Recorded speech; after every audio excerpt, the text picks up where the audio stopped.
On this episode of Slainte, we head on down to Horton Ridge Malt and Grain Company just outside Wolfville, Nova Scotia.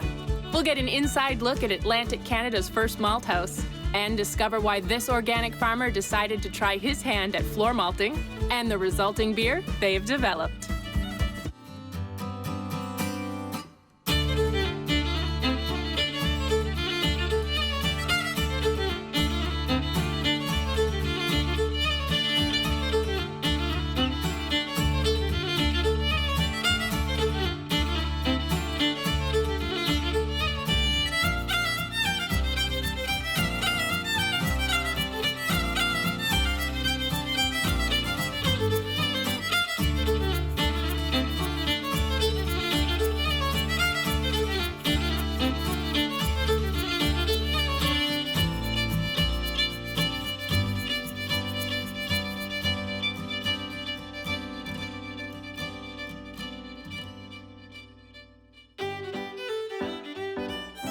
Today, I'm off to Hortonville near the mouth of the Gaspereau River, where this Nova Scotian community is overlooked by Horton Ridge Malt and Grain.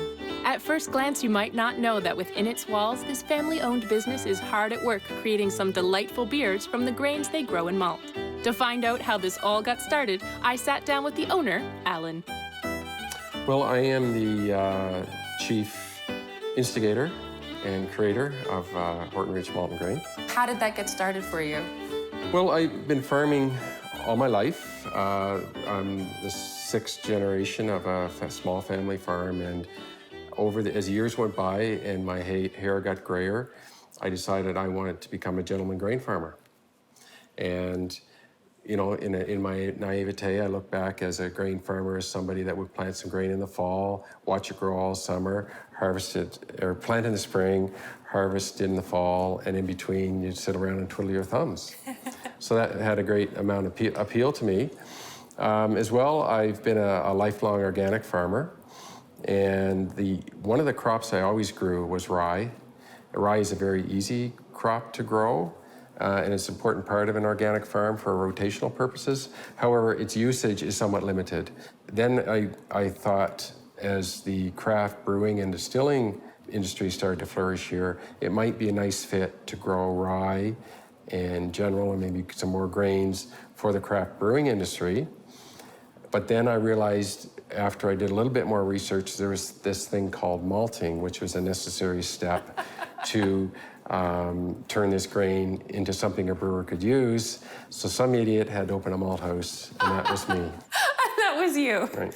Oh my goodness. So you didn't know about the malting process when you started? I did not know what malt was when I first had these ideas of getting involved in this business, right? Wow. So now, did you build the malt house first and then learn about malting, or did you? No, actually, at that for one of the few times in my life I did things the proper way. I went to Winnipeg, which is grain capital of Canada, the holder of knowledge around all things grain. They had a 2-week intensive malt course there. It was, at that time, one of two available to me. One was in England, and the only one in North America was in Winnipeg. Wow. And you are the only malt house in Atlantic Canada. We were the first malt house in Atlantic Canada so that we started in 2016, and at that point, we were the only one. Just back up a little further than that, when we started having these thoughts about having a malt house, just 2 years previous to that, there may have been 6 in all of North America. Wow. So it was a very new industry, and that presented another challenge for us in that we just couldn't pick up the phone and talk to somebody or buy equipment. So we had to make our own equipment to do something we had never done before, which was quite a challenge. Usually, if you're going to build equipment, you want to be very experienced at doing something before you start to build. And if you're not experienced at doing something, then you get somebody else to build the equipment for you. But we had to build our own to do something we had never done, which was somewhat daunting. However, thankfully, it's all worked out. It's all worked. Well, that's good to hear. So you started off having a malt house or wanting to have a malt house. When did the idea of brewing your own beer come in? Well, I guess for me, a little later than most people. Pretty much everybody that we talked to, or we would talk to as this malting process came to fruition, suggested it was only natural that you have a brewery. Yeah, well, it makes sense. You're a malt house, so why not make use of what you have here? So I think that was, it was my biggest learning and surprise, and I wouldn't want to say disappointment, but it was, it's tough to be doing something that your core community isn't necessarily into. The beer drinking community isn't into, and being able to stick to your guns and say, okay, someday, and then meanwhile we've got a younger brewing crew here that we're anxious to, please people, and to their credit, but we're going to ride it out because the old man is somewhat stubborn. And then the thing that, and speaking of malt taste, we're very excited about our malt beer that we're making from green malt. And it's a beer that we've been working on for a year and a half. And we finally given it a name, and we finally think we are where we want to be with that beer.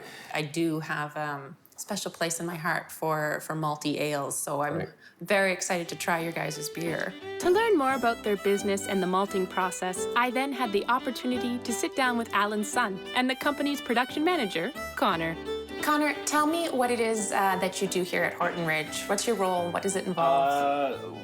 Probably a bit of everything, but the main thing would be I'm in charge of the malting side of things, where Steven's in charge of the brewing side of things, but he'll help me with the malting and I'll help him with the brewing and packaging. And then there's stuff like I do a lot of deliveries to Big Spruce and Tatamagouche, and just some bartending as well, but mostly in charge of the malting of the grain. Mostly in charge of the malting. And just tell me, what is exactly malting? Malting is the process of germinating the grain. So if you take grain from a farmer's field, it doesn't have sugar in it, you can't brew beer out of it. So malting is the process of steeping the grain in water, bringing the moisture percentage up, let it germinate over 5 to 6 days, and then dry it back down. And then after that, the grain is now malt and it has sugar in it, and you can make beer out of it. So that seems like a good thing. Yeah. Yeah, Connor, can you tell me maybe about why you guys chose the design that you did for the building? Well, my dad, he was a farmer, but he was also an engineer, so we did a lot of the designing of the building and some of the equipment. And, well, it's the roof that is most recognizable, so that's kind of like the traditional malt houses in Scotland and Ireland would have these cupolas on top because they didn't have as much air control as we do now, so the air would go up and then kind of cool down the malt. All the air comes in from the attic. Al will have a better answer on the... No, that's good. That's awesome. Next up on Slainte, I meet with the main brewer at Horton Ridge Malt and Grain. And Alan gives me a full tour of the facility and shows me the lost art of floor malting.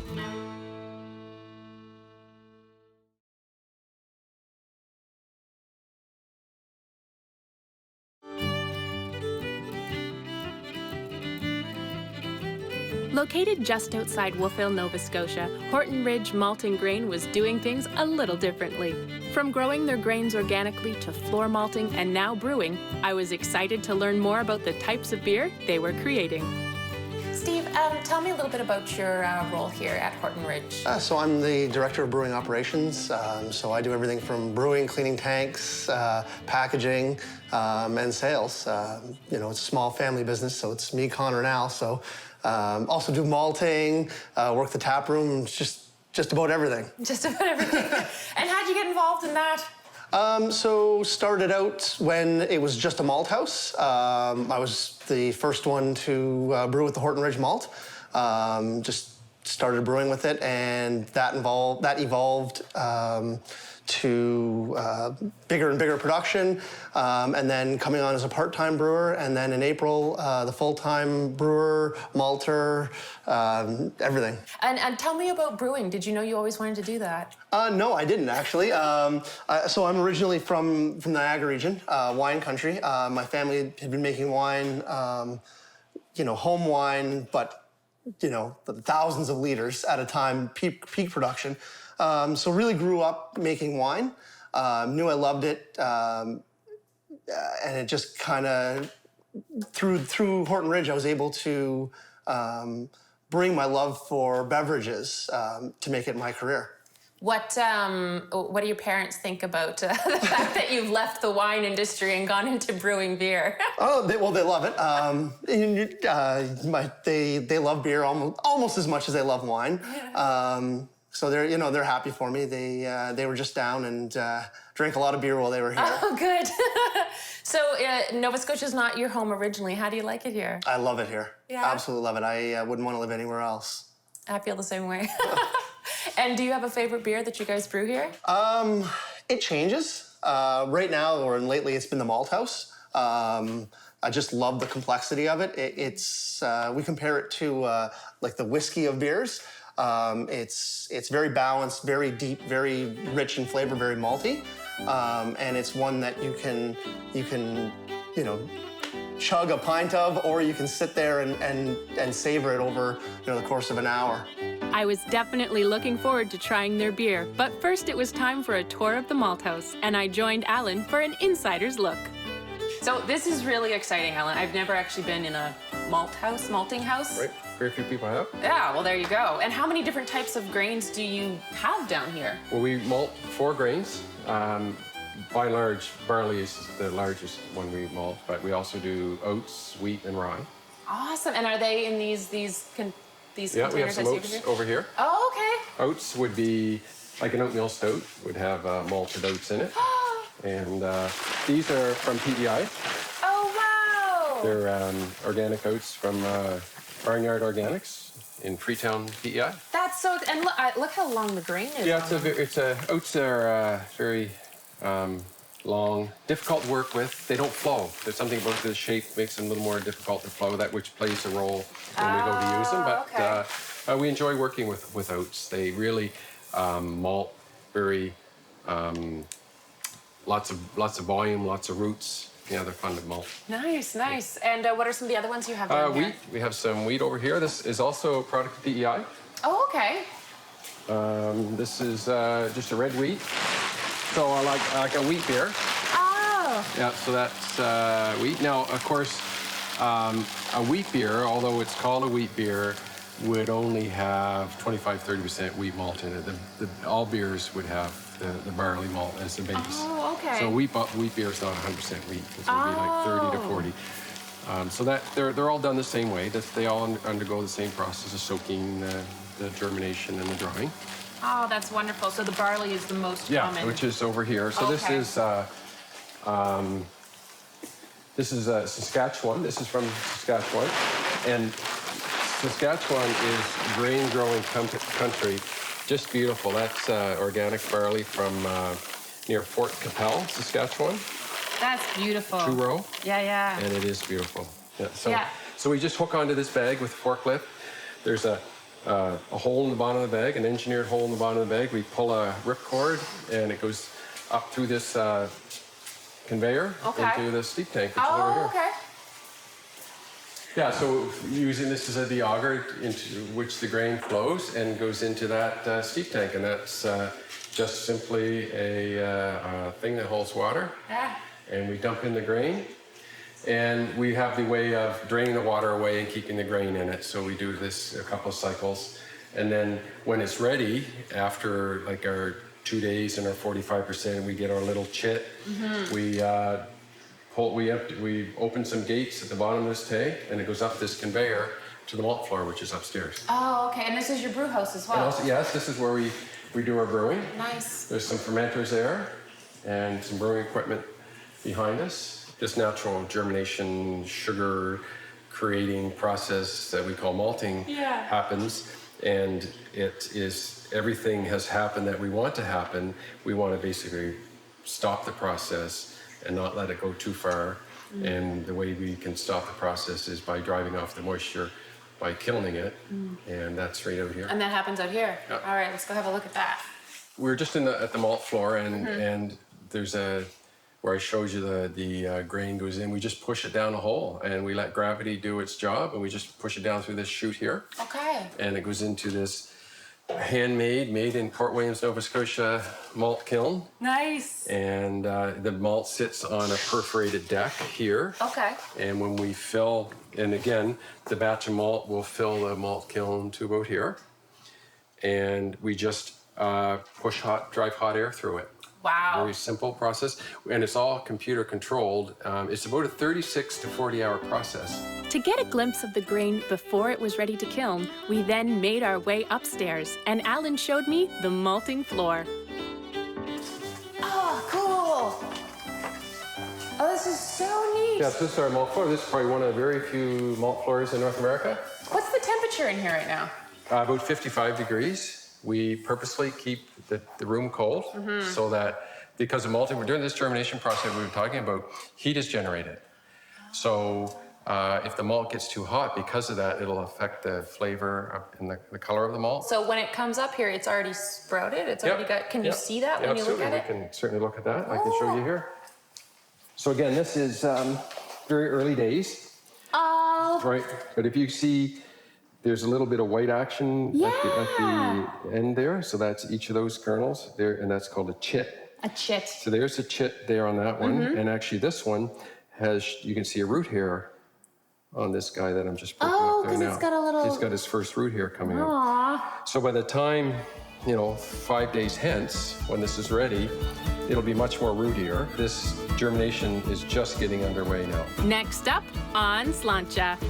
Just when I think I've tried everything, I sample some of the amazing craft creations at Horton Ridge Malt and Grain.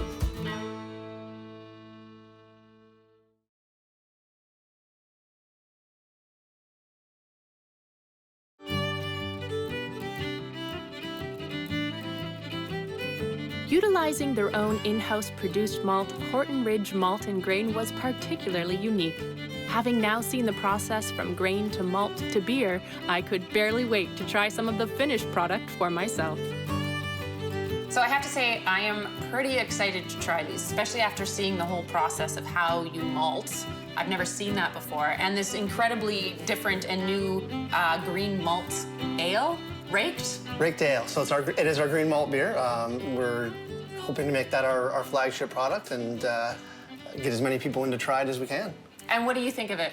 I love it. Yeah? It's very close to what I had in my mind as we were going through the process. Test batches to come up with it. It's got a nice hoppy but not bitter profile that still shows off the uniqueness of the green malt. What kind of hops do you use in that, Steve? So it's Centennial, Cascade, Citra, Mosaic. Wow, okay. It's so light in color as well. So, and then if you hold up to light, it does have a slight green hue to it. It does. Yeah, just a hint. Just a very hint, yes. Just a tinge. All right. I see, and I'm smelling it. It smells so fresh. Yes. Oh, yeah. It's a great summer beer. Fresh, light, 4.4% alcohol. Very drinkable. Oh my gosh! Oh, that's so good. Thank you. Yeah. Okay. So, really, really tasty. Really interesting. Very, very light, as you were saying.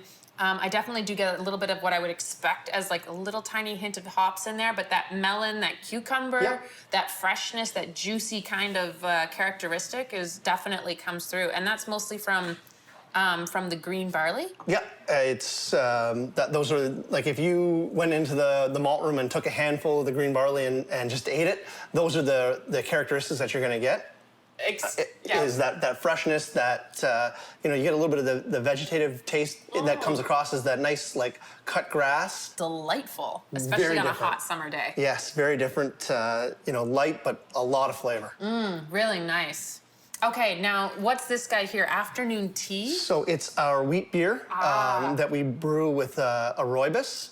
Oh, so cool. So it's bringing in some mango citrus flavors that come from the tea instead of coming from hops. Oh, wow. It smells like tea. Yes. Which I wasn't necessarily expecting it would, but it definitely does smell like tea. And the rooibos fits better than like a black or green tea because it doesn't bring in any of the tannics or the bitterness. Oh, wow. So, you knew I was going to really like this, didn't you? Yeah, that's we move a lot of that in the summer. It's another great summer beer, 4.5%. So again, light, drinkable, but still lots of flavor. It has the profile of an iced tea, except it's a beer. Yeah. Like it tastes. That's the flavors that I'm getting. This is really delicious. Thank you. This is fantastic. I can't believe I didn't know about it.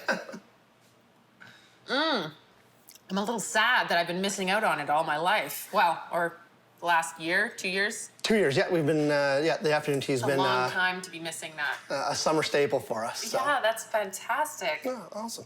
So moving down the line, we have our Malt House Ale. Okay. So it's our namesake beer. It is all about the malt. It's very, very malt forward, but balanced. It's not sweet. It's not bitter, but there is little to no detectable hop profile. Yes, she's a little darker. Oh, wow. Just like is it a darker roasted malt that's in this? Because it smells a little sweeter. Yeah, so we don't use any two-row base malt in that. It's predominantly Munich malt, and then some darker roasted malt to really bring in that richness, that boldness, and that flavor profile. Oh, that's so good. Oh, that's lovely. Very well balanced. Yeah. You could easily drink a lot of that. Yes. It's not high in alcohol, is it? Nope, 5%. Nice. We focus on making beers that are drinkable, enjoyable, and that you can have more than one of. Really, really nice. Very light on the palate. Really nice flavors in there. And then the last on the tasting palate is our Rise Up Pale Ale. Just got that, by the way. Just got that. So the little different than your typical pale ale. It's half the grain bill is actually a combination of wheat and rye, but without being like a wheat beer or rye beer. So the wheat and the rye are bringing a little bit of breadiness and a little bit of spice, very lightly hopped. So letting those traditionally secondary grains, shine through and become the star. Nice. Oh, I like that. So this is what malty beers taste like. Yeah, but still being balanced, very drinkable. And yeah, that nice light breadiness from the wheat, and then there's a very, very subtle, like lingering spice floral from the rye. Yeah, it is a little floral. Yeah. No, it. Yeah, that's really lovely. We do a range of beers. We have a stout as well. We've done an IPA with Annapolis Brewing, but for our core beers, the beers that we really want to showcase, it is all about the malt. So we have a wide variety of our malt here, and it's all about being drinkable. I mean, drinkable, balanced, things that people want to go back to again and again. What I love is that you've taken what you guys do here, which is your malt, and you've turned it into an absolutely amazing product. And I think a lot of times when people think of like a malty beer, they think of kind of something that's a little bit heavier, really roasty, and these don't really fall into that category. I mean, they're malty beers, but they just have so much flavor and personality. It's refreshing. It's really lovely. It never ceases to amaze me how many new and wonderful experiences there are available in Nova Scotia. If you've never visited Alan and Connor at their malt house in Hortonville, I cannot recommend it enough. With a breathtaking view overlooking the Gaspereau River, a chance to see floor malting in action, and a cozy taproom with some outstandingly original beer, you can bet I'll be back to see what new and wonderful malty brews this crew is cooking up.